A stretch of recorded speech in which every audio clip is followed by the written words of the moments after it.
president of Liberia, you see that executive mansion? I will turn it into a 5-star hotel. I don't need to be in such an elaborate infrastructure. It's been proven that you can run the executive mansion right out of the Ministry of Foreign Affairs. You can run the executive mansion out of a small place. Why do we need a whole Ministry of State just for presidential affairs? And it's a place where different people, all our look, even me now as CEO with more than 5,000 employees across Africa in multiple countries, I don't really have a special assistant. My laptop is it. I have different departments, different heads of different sections, and they work. Why do we need a president to have such elaborate infrastructure? The sooner we review this, the better the budget will begin to work for us and for the people. And if that doesn't happen, we're always going to have this situation. And that's why we're saying, ladies and gentlemen of the press, people in Radio Land, that we need to change the governance style of our country by changing the people we give power to. Thank you so much. A team of journalists here at the Temple of Justice and with the mother of an 8-year-old alleged rape victim who has an issue concerning her daughter. Can you explain? First, they call your name. I'm Naomi Tambi. Okay, tell us. I'm Naomi Tambi from the GSA Road. My daughter attending Faith Mission Christian System School in GSA Road Rehab. A big blue building in fence. She went to school November 17, which was the Monday. She was okay, nothing happened to her. She was lively when she left. Coming back in the evening, she started coming home limping. So when she came in, I asked her, what happened? She said nothing. But she limping. She walking, she feeling pain. I said, because she high, so I thought maybe she not do something to the school or teacher or beat her. Or maybe she not follow someone small friendly. But also any kind of way, she said nothing, mommy, nothing. So I said, okay. I made the hot water because normally in the evening, 2 of us can bathe together. I fetched the hot water, I put the water in the bucket. When I came, I saw her uniform, she took her from the back, from the head to the back, dirty. I said, why you must go to school? You carry your uniform dirty like the first day of the week, which is Monday. I said, what happened your uniform dirty like that? She said, we were playing. I said, stop playing. You know, as a single mother, you go to school, pay attention, stop playing. See how you dirty. I put the water in the bucket, carry in the bathroom. I scrub her from head to toe. Wasting the water now, cleaning in front of her vagina. Then she pushed her butt behind. I said, when they will start. When you all the time, when you really daily, I can bathe you. So since you daily like that today, me bathe you, I bathe you, I reach in front of you, pushing your butt. What happened? She said nothing. And I talk, I bathe, dress, we go in the room. Then I call her. I said, you like chocolate milk? She said, yeah. I said, tell me what happened to you. You can't inside, you walking lipping. What did happen to your foot? She said, I know her foot hurting. I said, then why are you lipping? She said, nothing. I mean, only talking that thing, the conversation lasts for like 1 hour plus. I got angry. I said, since you now will tell me, I can't beat you. I tell the ratty, I said later. As soon as I give a few latches, 3, 4, 5, she said, mommy, where I will talk. Because she's scared of beating. So anytime I want to get something for her, I get threatening her with beating. She said, mommy, where I will talk. Mommy, I will talk. I said, what happened? Tell me. She said, one boy carry me in the bathroom today. He let me down in the bathroom. I was behind my uniform was dirty. I said, he lay there in the bathroom for waiting. What he did with you? He said, he took out his sonny. He had trousers, he pulled it inside me. He took out, he pulled it inside me. I was shouting, then he called up for me, he go outside. I said, why you let complete to your teacher? He said, because the boy threatened her. He said, Mommy, the boy said he will kill me. And then in the night when we was sleeping, he will come burn the house here. That's the reason why I won't tell you. Now I tell you, I call Mona. I said, I didn't help you. In the morning, because I was late. On Tuesday, I came out to the school. I said, I didn't help you to my dollar. I will go to the police station. Now, Pastor Pan and Mistress Pan, the mother and the father of the school, they begged me. They said, no, now we don't know the case. Now we see the person that did the act. I said, all right. Now, calm down. Then, when all of men in the school were teaching the children, they call him Mr. May. Mr. May said, where I will get the person. What she said, the boy in 5th grade in the school, I will get him. Now the man went. After he canceled her, he talked to her, he pet her, she was free because she was scared. When they reached her 5th grade class, she started treating me. She said she won't go inside. They may have to pet her. They put the boys there outside one by one. Now they went here, she said no. Now the other person, she said no. The last person came, which is the boy came. My daughter started crying. What is the name? Your name Lincoln Charles. He in 5th grade. My daughter started crying. How old is he? He 15 years. She started crying. She said she won't talk. Mommy, I won't talk. The boy said he won't kill me. I won't talk. I said, I beg you talk. Nobody will do nothing to you. I hear. Nobody will do nothing to you. Now they call the boy also. They asked him, he denied it. They asked him, he denied it. And the people said, okay, now they involve the parents. They asked him, what your pa and your money? And no more. He said, he get it, that only his grandmother in the States, no more he get. So Mr. May and Mr. Pan in the school said, but how you will only get your grandmother no more? The people you left you, which is your mother and your father, you not get that no more. Then Mr. May said, Mommy, when you get it no more yet, you know how I can be, I will be, you will get it no more. So they pet him, they take the number from him.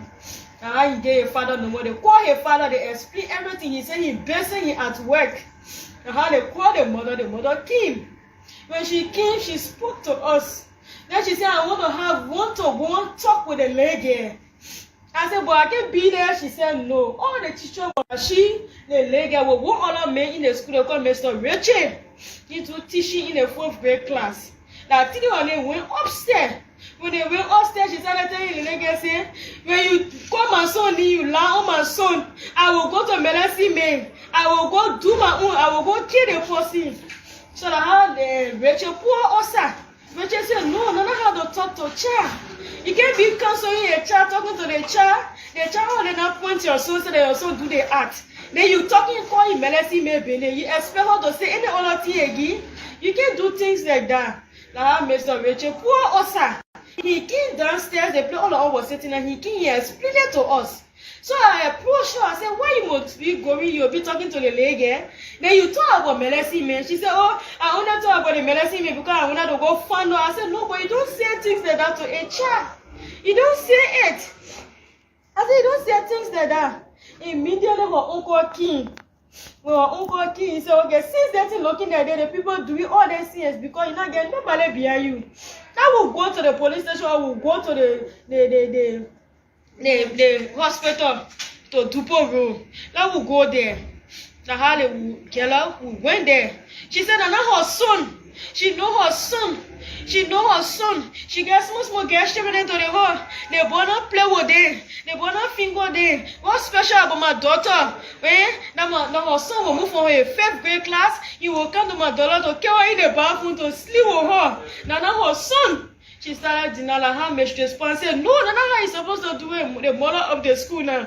She said, that's not how, Mr. Pan too said, that's not how, all of them talk to her. They said, that's not how you're supposed to talk. You can't as a mother, you're not supposed to be threatening a child. Your son, oh, they threatening her that when she call her name, he will kill her. He will burn down the house when they're sleeping. She or man. Then now you can't again with another threatening remarks. She said, well, I just said I will go find her and I will find her. Nobody will stop me, I will go find her. Now her uncle came and carry me to the hospital in Dupo Road. They can check the raping case. When we went there, me, her, my daughter, uncle, with my father. All of us went there. We went there, they do everything, the people call the lady to check up. 2 different people check up. When they check up, they call me, they call her, they brought no man. She even able to look there. They say, see, you want to deny for your child. She don't want to look there because they play with very red. They can't get bruises all over vagina. They place red and they will use the English on me in the ball. Not only touch the leg, he also penetrated. Like in the next day to her, she keep also, she wrote the thing in the report. She said, I sent it there with the officer. She gave it to the officer. The officer brought it back to the police station. Which police station? Zunfa GSA Road. Police station. And the plane will go. They carry the report there. Then they make ask me into all my statement into the leg. Then even the teacher that came with us and took information. I think 3 or 4 different statements he got from all of us. Then the following morning, which was yesterday, we went on the campus to see the plane that happen on the site. The people take picture of the site, they tell the lady to show the bathroom, the boy carry her. She went, she showed the bathroom. They ask her, she keeps saying that they won't brought to it to her. She keeps saying that they won't brought to it to her. So the police people say, but the people say that fresh penetration, penetration. So why? He was saying, no, he. Last operation, everything inside it. Now, not something that happened before. So what he was saying, Nana he, and yesterday the leg key in lipping. So still he said, Nana he. They finished taking information. Yesterday they went to the school. They do everything to the school. They take pictures. Then they started begging. Who they started begging? The poor family. The king, they follow in my yard last night when I said, they money again, they went there, they follow in the yard. 2 days now they coming to the house. So what the school say to her about it? The school too say, okay, if the people not get money now, they will assist, they will get money for the treatment because I tell them, say, I don't have money and I spend too much since Monday that it happened. And everywhere you go, you will spend. So I not get money. So the school said they will get the money. They will get smoothie when they gave it for me to go treat. After everything, the people will get their money back. So I said, okay, since they're looking like that, and I get money, I said, bring it. Now how they give me $55 US. Now what me, my daughter. Who gave you? The school. Pastor Pang, the man get a school. He went to his wife, which is Mistress. UNA Spectrum 2025 estimates there are 36,000 people living with HIV in Liberia, representing a prevalence of 0.9%. The 2013 Liberia Demographic and Health Survey reported a prevalence of 2.1%. Of this number, women account for 21,000. Testing coverage has improved significantly. Out of the 36,000 persons estimated to be living with HIV in Liberia, 31,000 persons have been tested and know their HIV status. Of the 31,000 persons tested, 30,798 are on treatment. To date, 95% of those on treatment are virally suppressed. Distinguished colleagues and members of the press, as we celebrate these milestones, let us be reminded that sustaining the gains we've made is only possible when we take full responsibility of our health.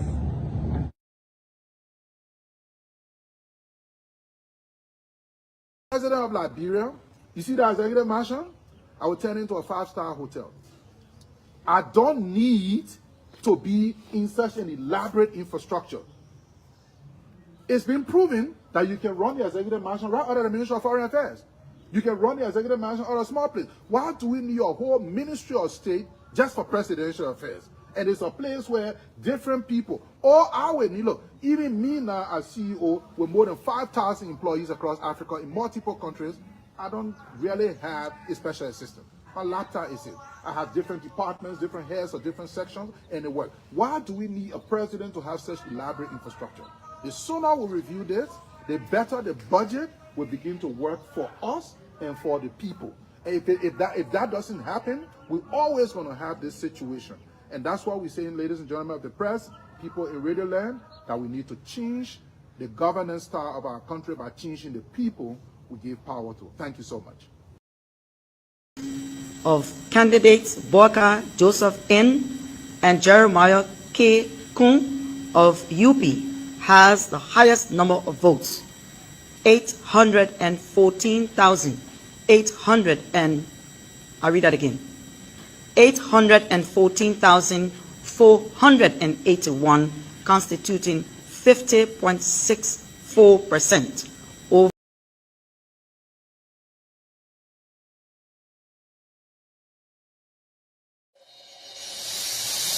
I can't stand no more, cause no more food. I cannot go to school, cause no more money. I can't stand no more, cause no more food. I cannot go to school, cause no more money. Hey yo, excuse me Mr. Journalist, I wonder how you make your headlines in the press release today. Although I read the news every day, but I'm really still getting confused now, and I just wanna ask you some questions. Oh, is it based on money? Is it based on presidency? Is it based on technology? Is it based on war? Tell me, we got major headlines. Oh, we got major story. Yeah. There is no job, no money for hustlers. We got major headlines. We got major story. Yeah. There is no job, no money for hustlers. Come take our coverage, the rainy season coming soon. In the ghetto, all the houses are full of leakage, nowhere to sleep. Major headlines, we got a lot tonight. So we like to say a pleasant good evening from Liberia. This is Wiz TV. My name is William McGill, and let's take this off. It's a fascinating night tonight. Yeah, a great one. So yeah, let's say good evening and welcome to our final presentation for this week of the program, The Round Table. Today is Thursday, November 2025, and it's great to be on here. What do we have on our plate tonight? Mr. Abu is not available, and basically we're going to talk about some of these things that have been into news, and let me come out with our talking points for tonight. We are basically going to talk about the HIV and AIDS situation. We all know that December 1 will be National AIDS Day, and we've got a report as a country as to how many persons in this country is currently living with the virus, and that's a lot of number we've seen so far in the news concerning the HIV and AIDS, and it's a lot of number. If I can say anything more than that, 36,000 Liberian. So we'll talk about that, and we'll also look into several other issues here tonight. But let's take this song again. Once we get back, we get right into it.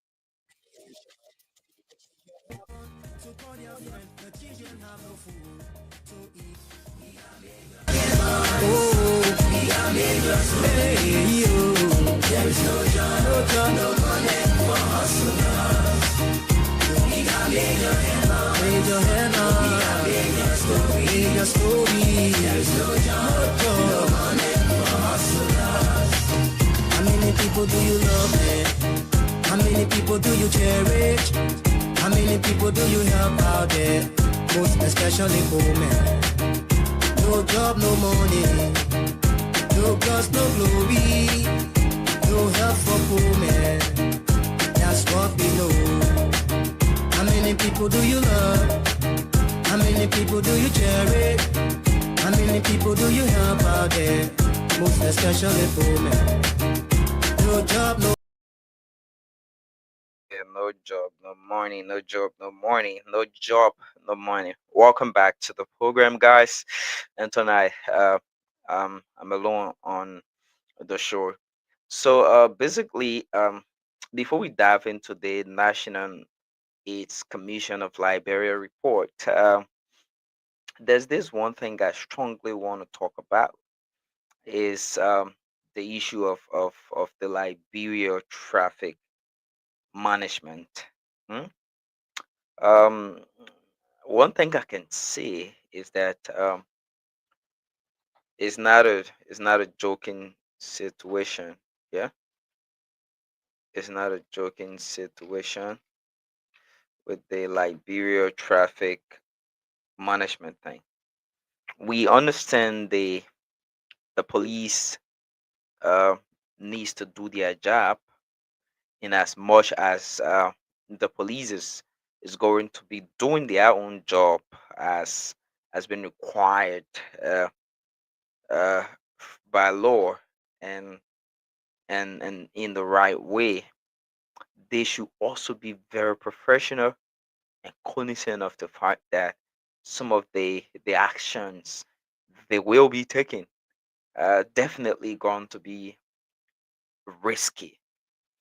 I'm saying this to say that um, a lot of a lot of of the officers are doing their utmost best.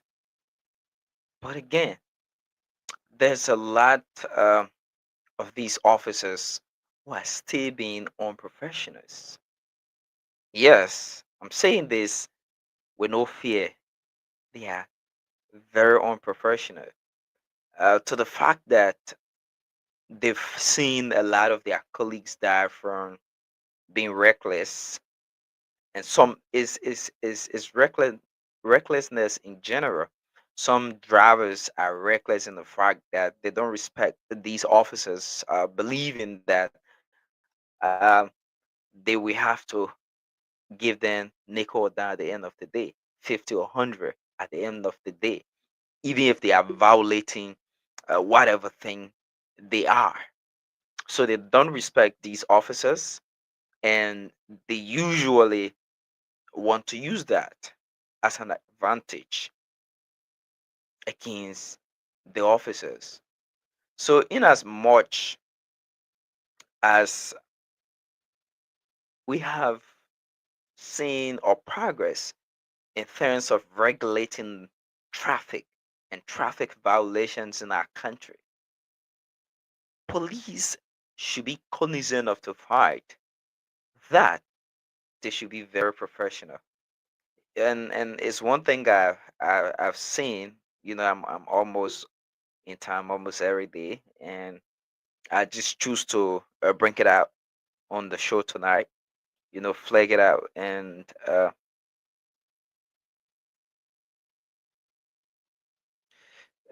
I've seen that a lot, is being done.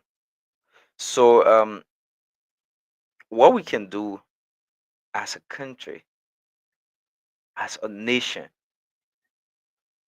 and as people is to make sure that these officers remain professionals of what they're doing, and to be able to basically do it the right way. It's not something that we saying because we hate these officers. No, but we've witnessed a lot of unprofessionalism in the traffic, and it's something that we want to call on the Liberia National Police, in as much as they're doing everything to be very professional and making sure that you know we can have things smoothly. So now, let me play this clip quickly. Let me play this clip quickly. Estimates there are 36,000 people living with HIV in Liberia, representing a prevalence of 0.9%. Did you hear that? This is the topic all around right now across our country with this news and reports coming in. 36,000 representing 0.2%. Hmm? Um, we understand that. Let's get into it, right? 36,000 persons. Hmm? 36. Let's go. The 2013 Liberia Spectrum 2025 estimates there are 36,000 people living with HIV in Liberia, representing a prevalence of 0.9%. The 2013 Liberia Demographic and Health Survey reported a prevalence of 2.1%. Of this number, women account for 21,000. Testing coverage has improved significantly. Out of the 36,000 persons estimated to be living with HIV in Liberia, 31,000 persons have been tested and know their HIV status. Of the 31,000 persons tested, 30,798 are on treatment. To date, 95% of those on treatment are virally suppressed. Distinguished colleagues and members of the press, as we celebrate these milestones, let us be reminded that sustaining the gains we've made is only possible when we take full responsibility of our health.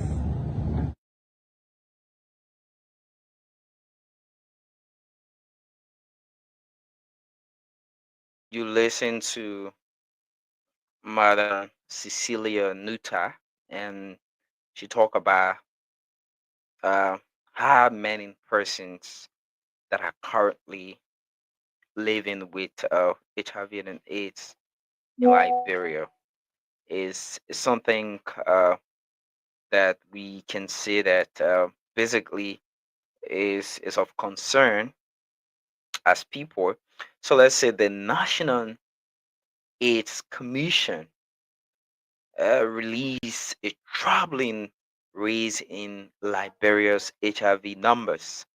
36,000 Liberians are currently living with the virus, HIV and AIDS, up from 34,000. So it used to be 34,000 persons, and now we've added additional 2,000 to this, and a lot of them are females. Let's go into it. Just in a year, we added 2,000 persons. It tells you how at risk we are, how at risk we are in terms of this virus in just a year. In just a year.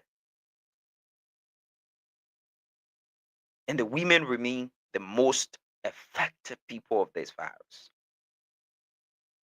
So December 1 is approaching, and the big question we have is you know why women? Why? Is it because we see uh,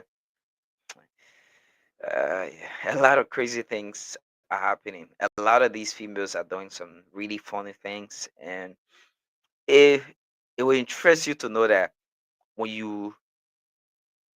you're walking along the road. I live Pinsville here. Hmm? When you're walking along the route to Red Light from Tuport Road Junction, it tells you how vulnerable these females are. You see a lot of them by the sidewalk, a lot of them by the sidewalk. Hmm? Hey, you go to the nightclubs, a lot, a lot, a lot, and we don't even care as to who we are having an intercourse with.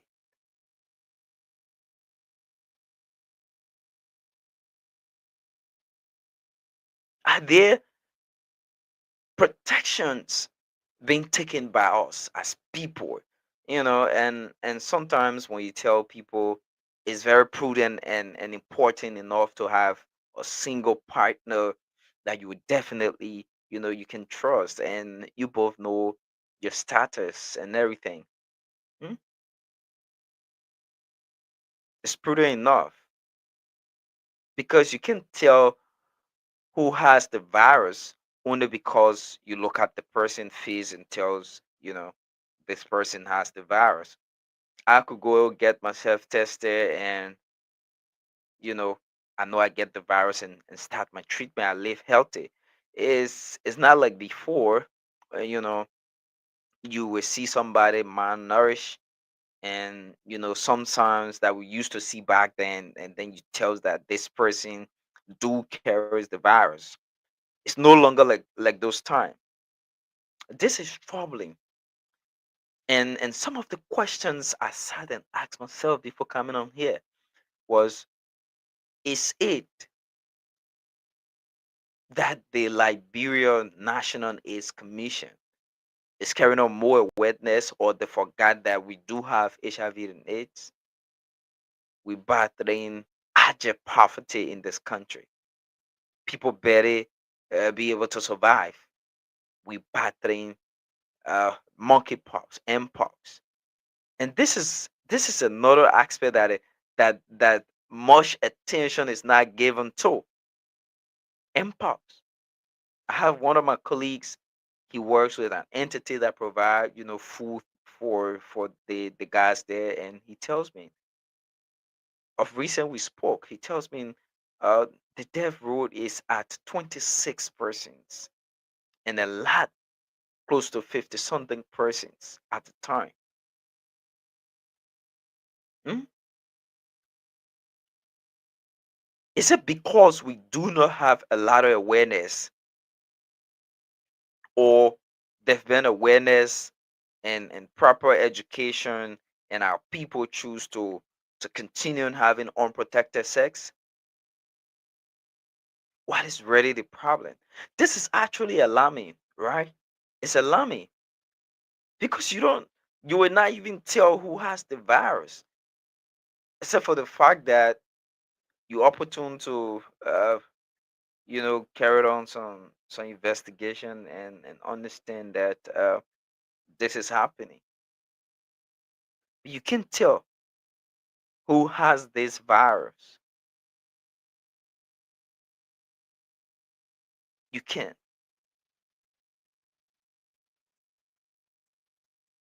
So in that point, basically,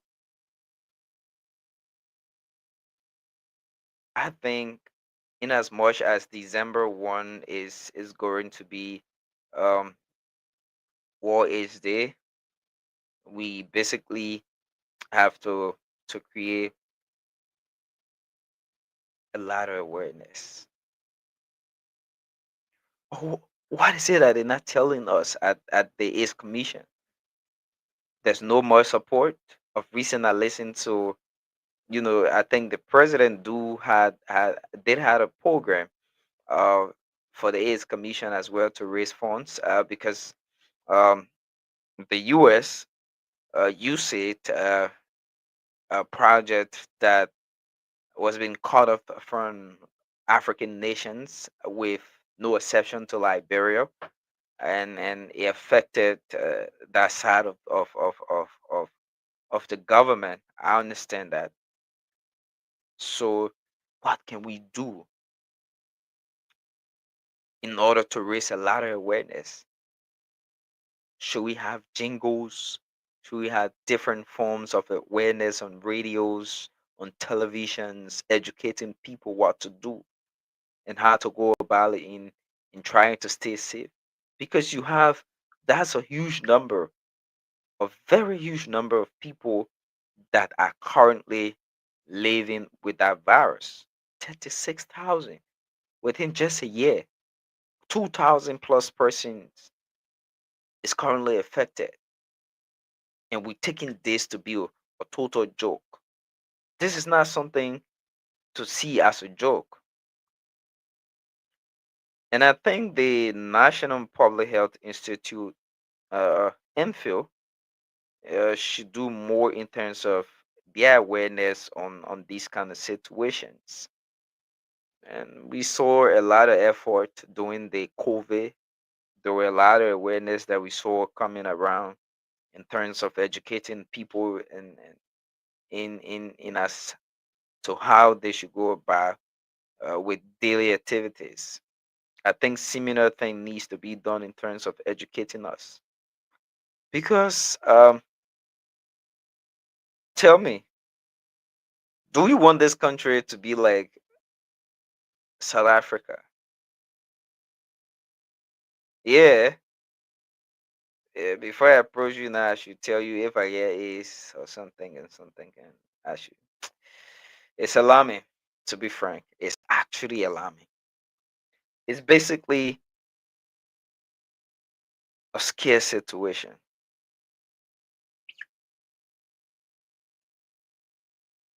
Do you know how much of a person?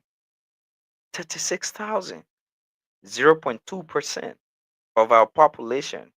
Yeah, it's true, it's less than, 36,000, but that's huge as well. Those numbers of persons are capable of spreading the virus as well. Capable, very capable. So I think MPhil should be able to collaborate with the AIDS Commission, and awareness is prudent. That's why we are also here to raise awareness on these kinds of situations. Awareness is prudent. We should also be asking ourselves, what is putting these women at risk, a very high risk? What? Hmm? Is it because of the social activities? You go to club and socialize and all of that. What is actually 36,000 of our people are affected by AIDS currently? Within a year period, we had a number of 2,000 persons. Or is it because of the economic conditions? What is it that are putting our women at risk? So meaning now, there's a higher number of females, right? Let's take this again. Let's take this. I just want us to listen to this again. UNAIDS Spectrum 2025 estimates there are 36,000 people living with HIV in Liberia, representing a prevalence of 0.9%. The 2013 Liberia Demographic and Health Survey reported a prevalence of 2.1%. Of this number, women account for 21,000. Testing coverage has improved significantly. Out of the 36,000 persons estimated to be living with HIV in Liberia, 31,000 persons have been tested and know their HIV status. Of the 31,000 persons tested, 30,798 are on treatment. To date, 95% of those on treatment are virally suppressed. Distinguished colleagues and members of the press, as we celebrate these milestones, Let us be reminded that sustaining the gains we've made is only possible when we take full responsibility of our health. That is it right there. Definitely, that is it right there. Hmm? Let me move this thing from my screen. Yeah, that is it. It's basically you listen to Maranuta giving that figure. Hmm? What can we do?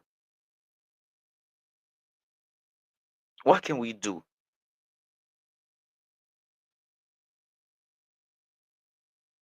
And you listen to Madam Cecilia Nuta, she said there is a need. There is a need for increased domestic support. And I was saying this. I just said it. It said that we don't have the necessary support because uh, we saw that USAID sponsor most of these AIDS programs and everything, and you know it was moving fine. Now that they cut it off in less than a year, we have 2,000 persons already down with the virus, making it 36,000. Hmm? What can we do to support more? Do we need central government to increase the budget of the National AIDS Commission? This is alarming. What is it?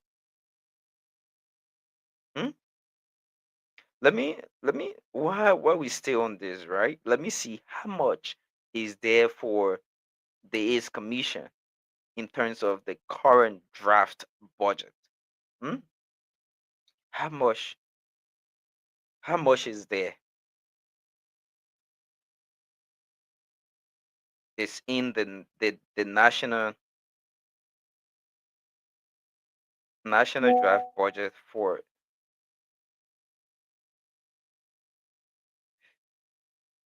how much is there?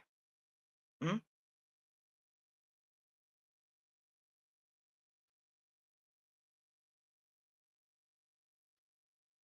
For the National AIDS Commission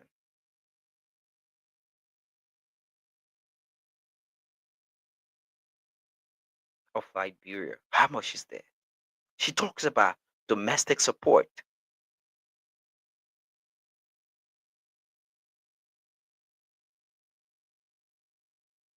Domestic support.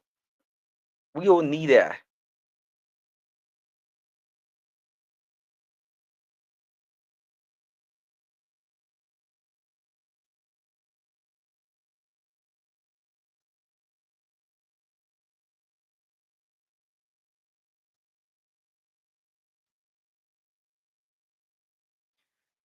And what is coming? uh, this is serious. It's actually serious. So let me say this right in a whole country budget. Hmm? In a whole country budget, we have 101.71 out of the 1.2 billion draft budget that is allocated to the health sector. And out of that, for the National AIDS Commission of Liberia, they have 939,859 in the proposed fiscal year 2026. That's the total money there to cater to people that got AIDS. Are we joking in this country? Are we actually joking? Hmm? Or we still thinking that we will always have donor supports? Hmm?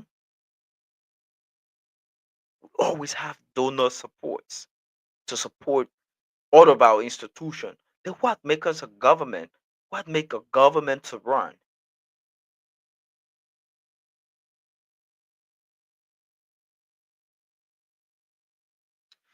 And another thing again, I want to look at on this issue of the AIDS situation is it that we don't want to be stigmatized, yeah, and people not willing to go and get themselves tested. Is it's possible that could be one thing.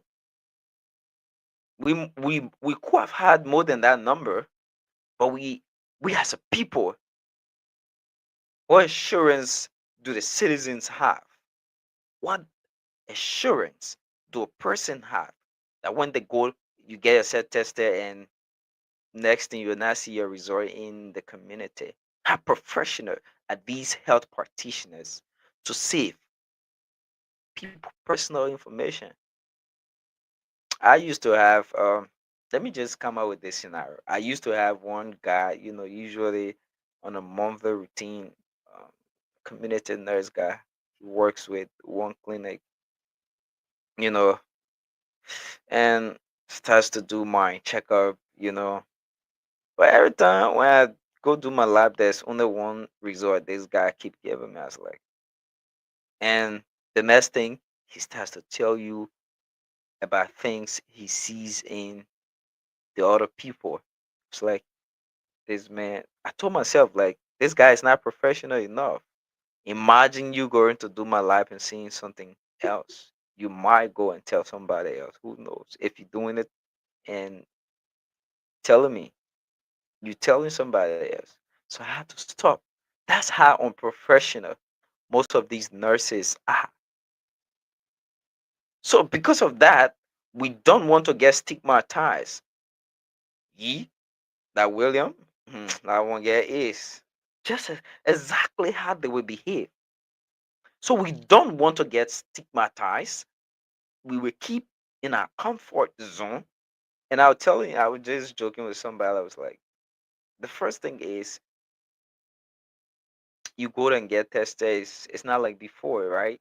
Like before, you're thinking how you will even stay in a community, but you're thinking if you get tested, you come back, and how could you even tell somebody or your boyfriend you're married or your tell that, yeah, yes.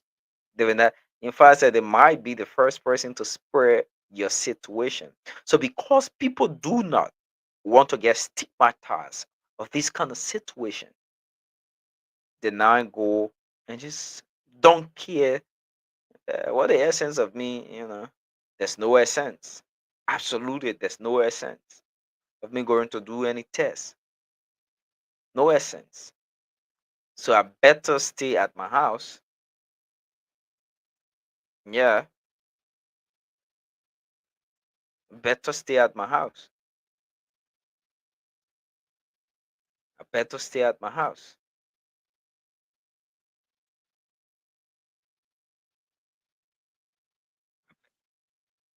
I stay at my house. Yeah, I will not go anywhere to get tested.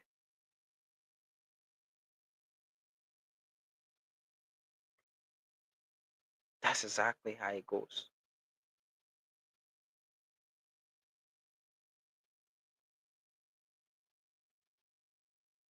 That's exactly how it goes. So these are things that we usually come on to say. These are things. And our country, our beloved country, Liberia, is is keep frustrating us. I'm saying this because we will always want to depend on people's money. Always rarely to depend on people's money.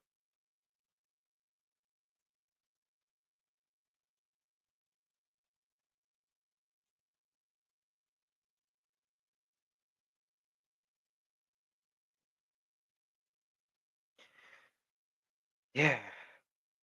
Basically, we hope that the government of Liberia on this national AIDS report, the AIDS Commission report, that the government in itself can be able to strengthen the National AIDS Commission to be able to create more awareness about the spread of HIV and AIDS. I think we all deserve to live a healthy life, and as such, if we can, and it will mean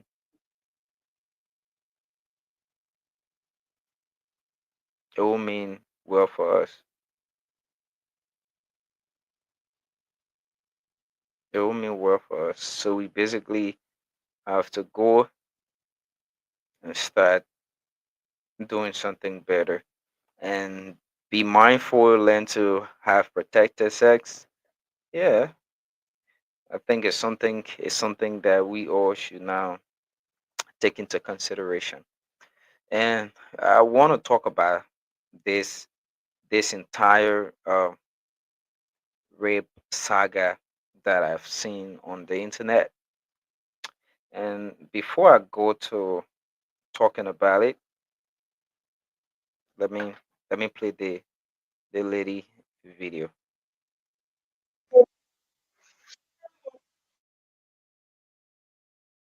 A single mother, you go to school, pay attention, stop playing. See how you dirty.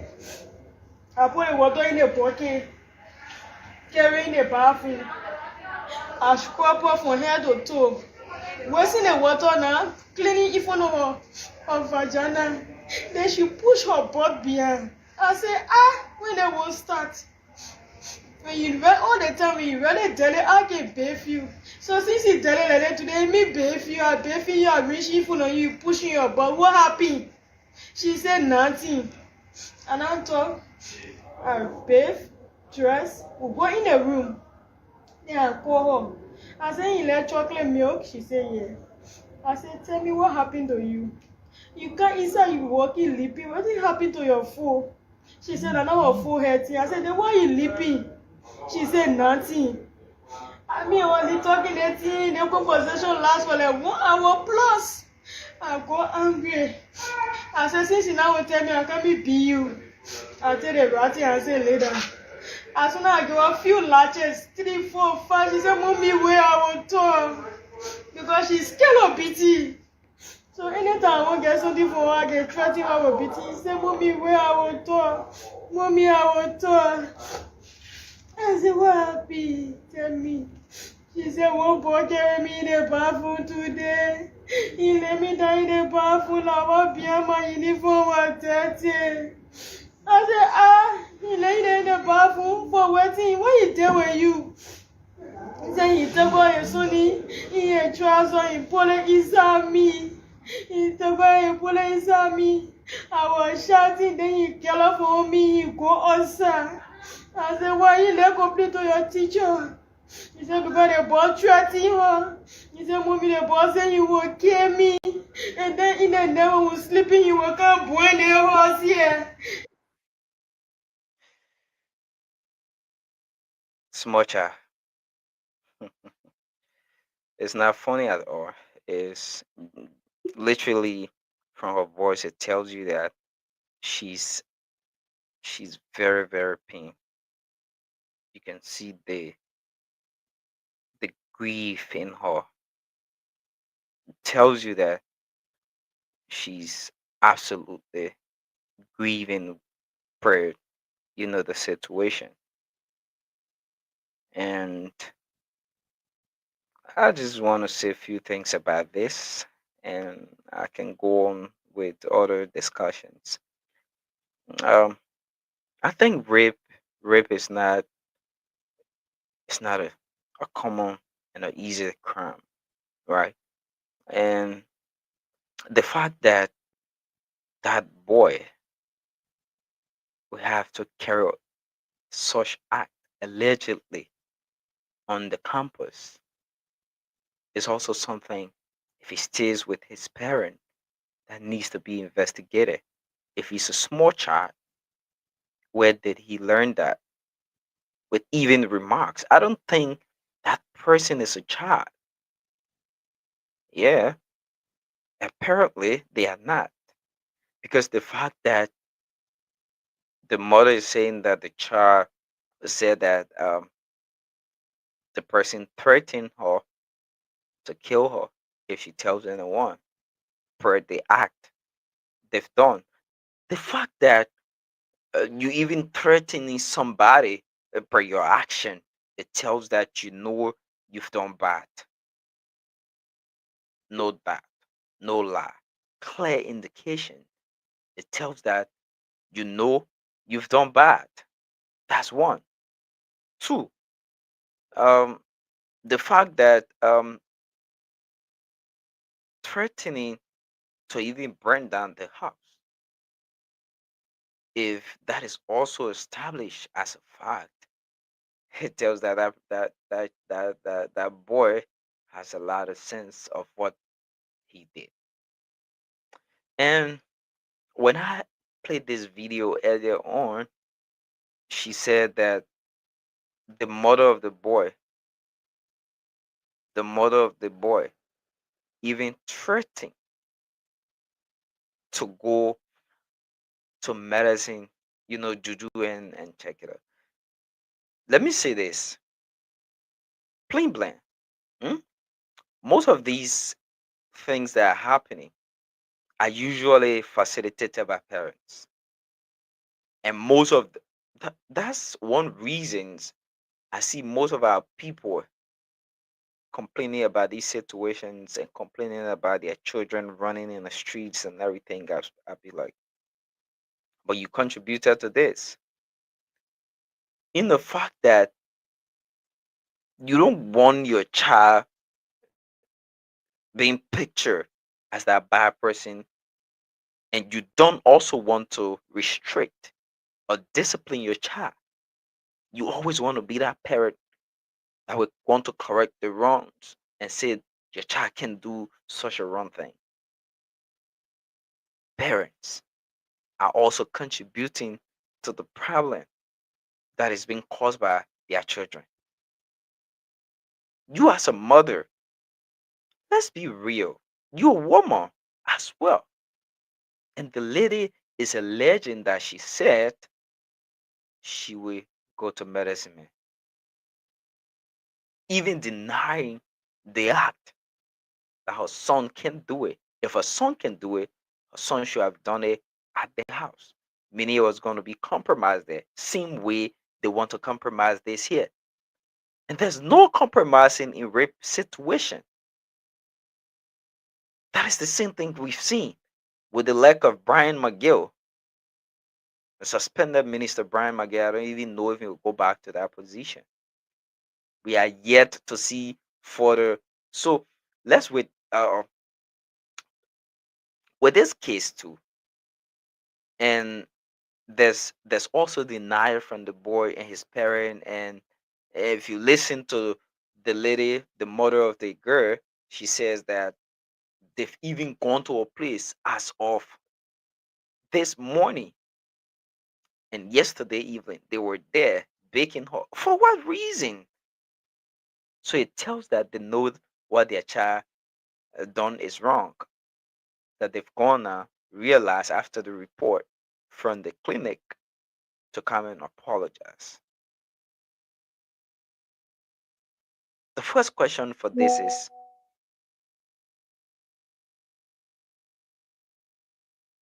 Conan Gregory Coleman, are you going to run a DNA test for this? Yeah, because we still awaiting DNA result and want a DNA test for the situation involving Bryant McGill. Now, the lady is saying she's a single mother. Fair enough. She's actually, you know, worried. Don't have money for treatment. She don't even know her whereabouts as to how to pursue the case. I know for one fact our police people, they will hate me for saying this, but even that situation, before you go further, they will ask her for money as if to say the government is not paying it. Even if the government paying it, how much the government paying it as well? It's a chicken change. 150. The least. So you can have your child, hmm, and you know your child done wrong. Not just wrong, but committed a crime, a state crime. That's a state crime. Rape. Allegedly rape the little girl. An allegation leveled against your child. Then you go as a mother and start threatening to go to murder him and to kill. Also threatening the girl again as a mother to kill her after your son have done. I think the police should also press charges. If this comes to the police, they should also press charges against the mother of that child, that boy. Let me be precise. They should also press charges against her.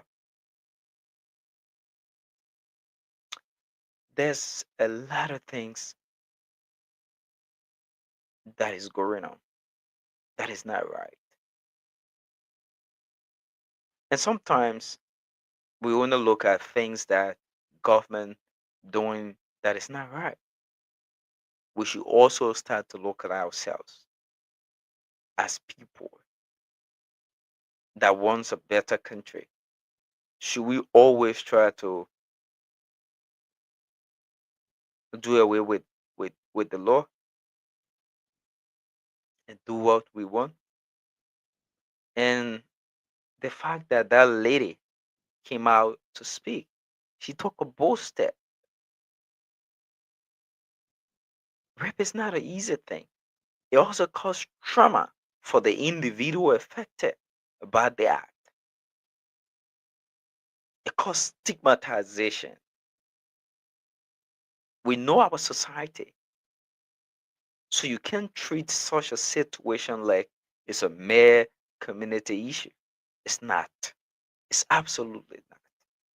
And I think if the relevant authorities have followed this video and watching as well, should know that there's a serious, serious situation. It's actually a serious situation. You're a fifth grader in elementary. What do you want to do with sex? This is why we say, parents parents needs to be strong and needs to know what they're doing. And I also feel like a lot more are needed from our parents these days. A lot, a lot more, a lot more. You as a mother, instead of coming to calm the situation and you try to raise the flame, start to raise the flame. Hmm? So rape is not an easy situation, and we understand that there's a lot that has to do with this entire thing, and all we can say is that rape is not an easy situation, and we hope that the relevant authorities, the civil society organizations, can be able to follow up and help this lady as well, and you know making sure that she can have the relevant and requisite authorities she needs. So on that note, we will like to close up for tonight, and yeah, we'll be on here Tuesday. We will be on here Tuesday, beginning 10 p.m. Liberia time and 5 p.m. the U.S. time, and Thursday as well, to talk more about issues that matter most to our beloved country, Liberia. We extend our heartfelt condolence to Mr. Abu. He told us he's having some loss of somebody, which we're not really sure of who. Mm, yeah. So we hope that he will be with us on Tuesday's presentation, where we talk more about our country and our beloved Liberia. My name has been William Papa Lockable McGill, bidding you a pleasant a good night from Liberia, Pinsville. On behalf of Wiz TV entire team, good night.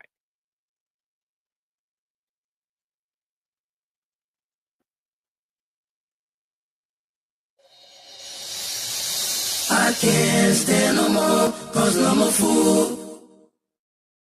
I cannot go to school, cause no more money. I can't stand no more, cause no more food. I cannot go to school, cause no more money. Hey yo, excuse me, Mr. Journalist, I wonder how you make your headlines in the press release a day. Although I read the news every day, but I'm really still getting confused now. And I just wanna ask you some questions. Oh, is it based on money?